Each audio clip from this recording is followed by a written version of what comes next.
অফিসিয়ালিভাবে announcement চলে এসেছে যে খাদান সিনেমাটি কতদিনে ক টাকা ইনকাম করলো। তা আজকে 11 দিনের একটা পোস্টার এসছে, তোমরা নিচে দেখতেই পাচ্ছ পোস্টারটা। 11 দিনে 10 কোটি টাকা ভাই ইনকাম করে ফেলেছে, অফিসিয়াল অ্যানাউন্সমেন্ট চলে এসে তা আমাদের মাঝখানে।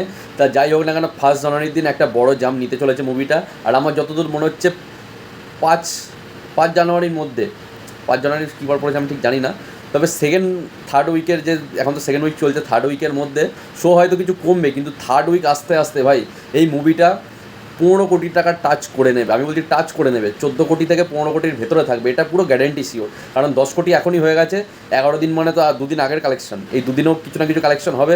প্লাস 1 জানুয়ারিতে একটা বড় লম্বা চওড়া বুস্ট পাবে, 1 জানুয়ারি 31 ডিসেম্বর মানে আজকের দিনে একটা হাই জাম্প পাবে মুভিটা। আর সেই ভিত্তিতে আমি বলছি যে মুভিটা অবশ্যই মোটামুটি ধরে রাখো 14 থেকে 15 কোটির ক্যালেন্ডারে ঢুকে যাবে আরাম করে। এবং 4 নম্বর সপ্তাহে গিয়ে মনে হচ্ছে মুভিটা 20 কোটি টাকার কাছাকাছি কালেকশন করতে পারে। এবার দেখার এটাই কী হচ্ছে। আশা করি যে 20 কোটি টাকা কালেকশন মুভিটা করুক, 20 থেকে 25 কোটি টাকা।